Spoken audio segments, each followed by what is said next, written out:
So yeah, I actually got one of the PlayStation Classic Minis right when they were still new. I was lucky enough I had someone buy it for me.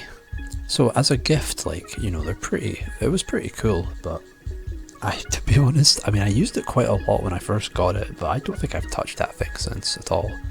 And yeah, I mean, the selection of games is kind of not really ideal. I mean, if you're just choosing from like 20 games for PlayStation, okay, like 20 games, that could work for like Nintendo, say, you know, maybe like a Sega Mini even, but like PlayStation 1, that library is way too big to narrow it down just to 20 games. And yeah, I know, oh, it's the 20 years, so we've got to have exactly 20 games. It's one game for every year, because it will probably fucking take you a year to beat Cool Borders 2, sure. So yeah, I don't know. I agree the PlayStation Classic Mini, its game choice is kind of bad, but that's kind of what makes it a weirdly interesting product to me. And so, I guess I'm just gonna fucking put these on the tier list, I'm just gonna tier all these shits, depending on how good a choice for a mini console I think these games were, and there's only 20 of them, so this shouldn't take too long. I kind of wanted to make like a video on the PlayStation Classic Mini, because it is, I find it weirdly kind of interesting just how sort of universally sort of just like weak everyone thought this selection of 20 games is. But so yeah, I just kind of feel like going back in time a little bit, take a little trip down memory lane of these 20 games. So yeah, which ones were good choices and not? I mean, firstly, Battle Arena Toshinden. I mean, it's an understandable choice, don't get me wrong. I mean, it's fine, but realistically speaking, if you just want like a fighting game, you're pretty much always going to be taking Tekken 2 over this guy. I mean, Tekken 3, I'm not like the biggest fan of like Tekken, honestly, but like, yeah, if you just want a fighting game to put on the console, I mean, this is historic, sure, but it was also on Saturn. Tekken at least is a PlayStation exclusive, so I'd say, in fact, you know, ideal choice, understandable choice. Cool Borders 2, again, it's I'm going to put this one in an odd choice. I know Cool Borders is kind of quite a famous PlayStation series, and I don't mind it, you know, they're fine for like old snowboarding games. I like their atmosphere, I like their vibe, but why 2? Like, maybe it's the one that most people played. Maybe Cool Borders 2 sold better than like the other ones, but I've played 3. I have 3, and it's way better than 2, and I imagine 4 is probably going to be a little bit better as well. So I don't know why I have all 2. Choosing 2 specifically was an odd choice. Yeah, I know a lot of people don't like Cool Borders, but I just like this game's vibe. Like I say, like the arcadey winter sports shit, man. I love that. So I do quite like this game, despite it not being as good as like 3. I would have gone for like Cool Borders 3 probably, or 4, like I say. Destruction Derby, though, that is a classic. It's nothing insanely amazing gameplay wise, but like, it's always quite fun. It's always just something you'd want to sort of just pop in and play for a little bit, so I think it's perfect. Games like that are perfect on mini consoles. So Destruction Derby is historical, it's a classic, I guess, you know, it's nothing crazy, but I think it's a good choice. And Ridge Racer Type 4 absolutely goes at the top, above Tekken 3. This shit, you can absolutely play this at any time, and like, you could totally just sit there and play this for hours as well if you wanted to. The graphics are fucking awesome, music's sick, dude, hell yeah. Grand Theft Auto, the fucking why? Why?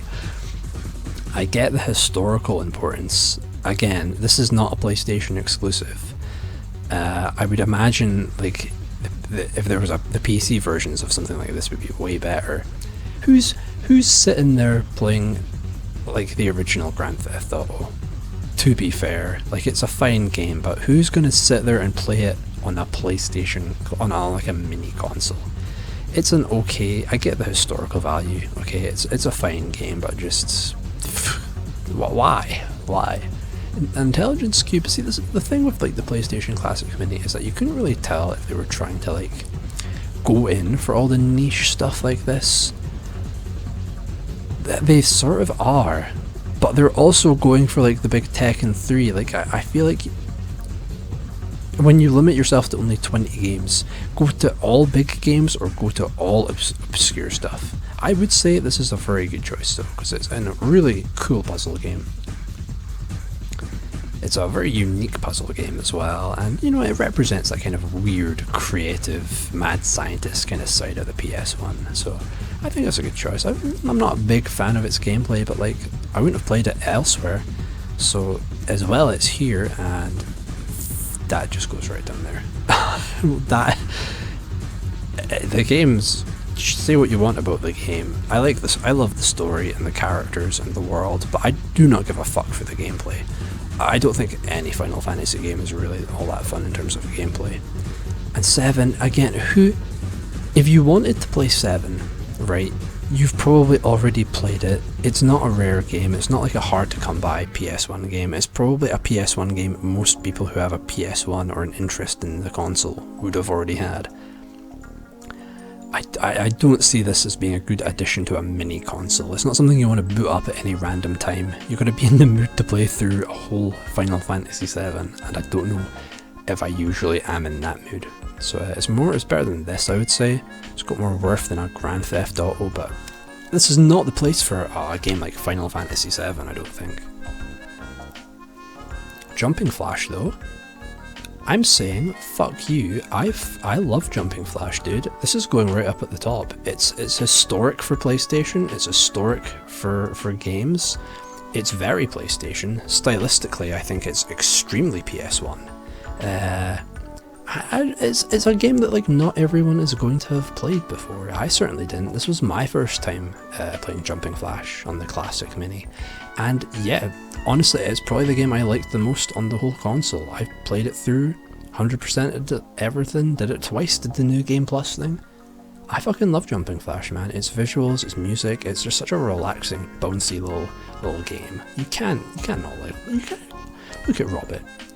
Tell me you don't love this little goober, alright? So yeah, I think that's a great choice. Perfect choice. I know not everyone will think it's an amazing game, but I think for a PlayStation Classic Mini, this is what you want. And a Metal Gear Solid, I've not even played it.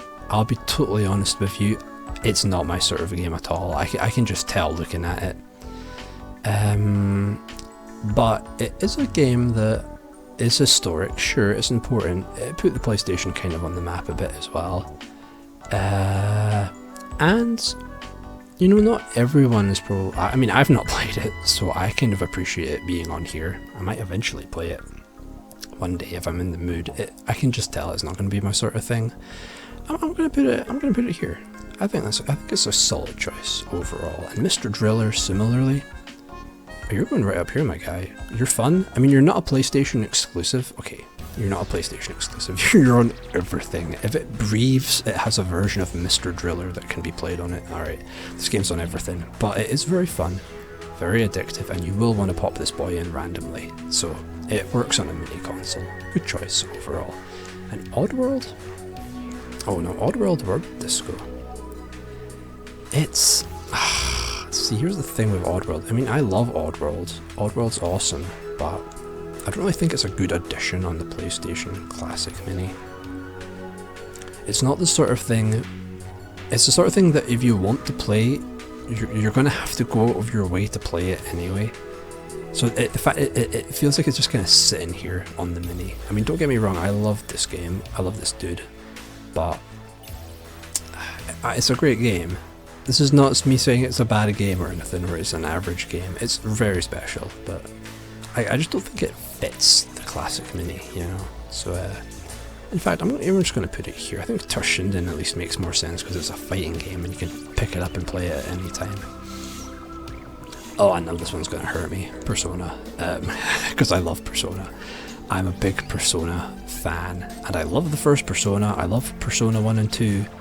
as much as I love 3, 4, and 5, because their style and their atmosphere is fucking gorgeous, and that's kind of lost in 4 and 5. It's probably why 3 is my favourite. It's kind of like the middle ground between like the fun social sim stuff from P4 and 5. But P3 also has like the atmosphere of 1 and 2, so that's why it's my favourite. And Persona 1, I mean, it's an odd choice, I'll give it that. I hate to say it. I love you, P1. I love your music. Persona 1's music is just like ethereal. It's fucking gorgeous, but you are, I'd say, even less fun to play than Final Fantasy VII. And this is coming from someone who loves Mega 10. I love the demon fusing and shit, dude, but this game is just slow and the navigation sucks balls. Combine that with the fact it's the American version, which is harder for no reason other than, you know, the old rental shtick from back then. This game is just not fun to play. It's a fascinating game. You could call it a masterpiece, and I would not argue with you. I would kind of agree, and I'd probably say it myself, unintentionally. I love Persona Revelations, Persona 1, whatever the fuck it's called in Japanese, I forget. I love this game, but I don't think it belongs here at all. I'm going to put you down here, in fact. Yeah, it makes more sense than Final Fantasy VII because it's niche, I think. There'll be people... It was kind of the reason I wanted the PlayStation Classic Mini, because this is the first time... This being on the Mini was the first time this game has ever been officially released in Europe, as far as I know. I don't think we've ever had it like available on a digital storefront, like on PSP or anything. As far as I know, until this came out, which was really what got my attention in the Classic Mini. Kind of the reason I wanted it. Don't get me wrong, when I started playing it, hype as fuck, dude. Was loving it. But man, this game burns you out pretty fast. It is certainly a bit of a grind fest. I'd say both of these, FF7 and Revelations Persona, are not good inclusions. I don't think RPGs are really a good choice on a Mini. Unless you go all in, unless you just have like 40 games and you have like a big catalogue, a big selection, but when you limit yourself to 20 games, nah, I don't think RPGs really work. As much as I love you, Persona, you are an odd choice, but you go above FF7 because at least like there'll be people who want to play you who haven't before, and so you being here is kind of good for that. Super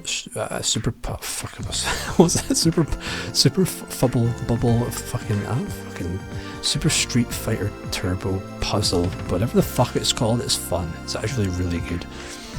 I wouldn't say it's an ideal choice because this thing was also on multiple platforms. It was also on multiple platforms, but it is perfect for a mini console. And I don't know, I think Mr. Driller feels more PS1 than this. And again, both of these were not exclusives. In fact, how many games on here were actually PlayStation exclusives? Hold up. Jumping Flash, I think, is PlayStation exclusive. So 1, 2, 3, I'm not sure, 4. That's not 5. That wasn't Saturn, I think. 6, 7, 8. Final Fantasy VII had a PC port. Don't forget, boys. 7. I don't know about Rainbow Six, but I'll count it. 8, 9, 10, 11. I think it's at most 11, maybe 10. Half of this PlayStation Classic Mini, the games on it are not even PlayStation exclusives. I think that's kind of shows you the problem of this thing right away. Where were we though? Yeah, so this game is fun and it's a good addition to a Mini, but again, not an exclusive, so it's kind of not out of place, but not ideal. And Rainbow Six, why the fuck? I get that Siege is big, I get Rainbow Six is a big name in modern gaming, but dude, the people who play Rainbow Six Siege are not gonna fucking care about the PlayStation Classic Mini. I mean, maybe this is a historically important game. I don't know. I've never heard of anyone saying that. It's fine. It's not a bad FPS for what it is, you know. But This is probably the game I would least want to play on all of this. I don't even know how historically significant it is. It just seems like it's kind of here to get the attention of Siege fans. It's just dumb. So that's done there. And Rayman, I love you, my dude. Rayman, I love you, my dude, but you are not a PlayStation exclusive. You are debatably way better on Saturn, and I would even say you're debatably better on Jaguar. So I'm honestly saying, Rayman, you're done here. I get why you're here, of course, you were the biggest selling PS1 game here in the UK, but you're not an exclusive to PlayStation.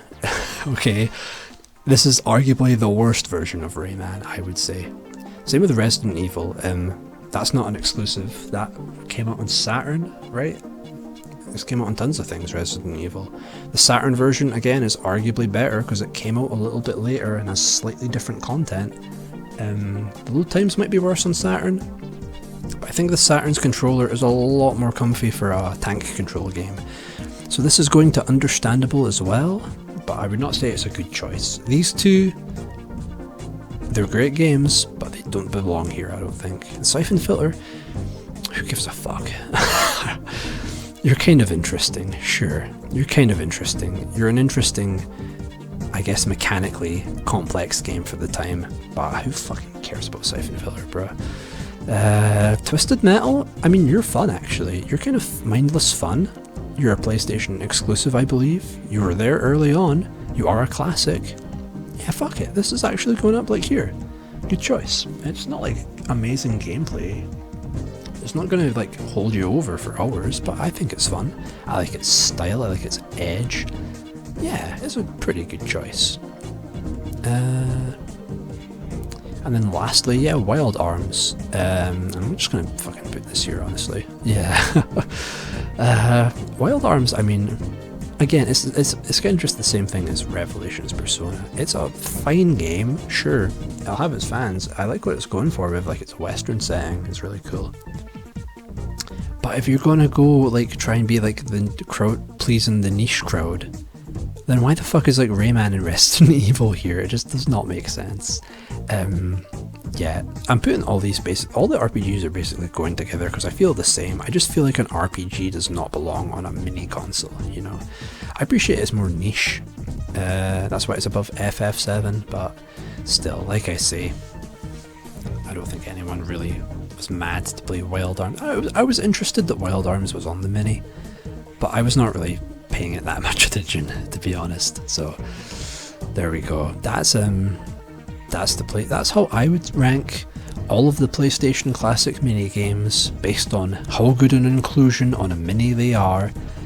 And I'm saying 1, 2, 3, 4, 5, 6, 7, 8, 9, 10, 11 of these, more than half of the games on the Classic Mini, don't really belong there and aren't really a great inclusion. These ones I get why they're there, but I'm saying they're not a good inclusion, these four. Everything down here is also just not really a worthwhile addition. These are good. These work, I think. There's 9 of them, yeah. Could I have thought of a better 11 games than these? Maybe if you gave me time, but I can't be fucked. I'm sure plenty of other people have done this before. Plenty of people have done this topic, covered this thing, right? No one really seemed to like the Classic Mini. But you know, despite its shortcomings and despite its selection not being very good, I kind of like the Classic Mini.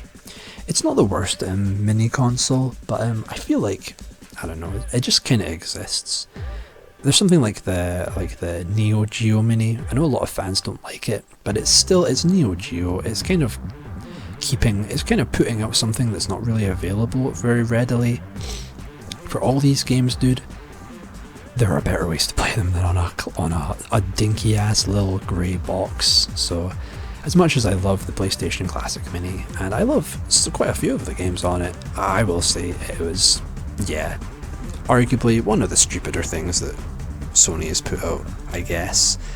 But hey, it does have Mr. Driller, so I gotta thank it for that. Well, so yep, I'll leave you on that note. In fact, yeah, fuck you.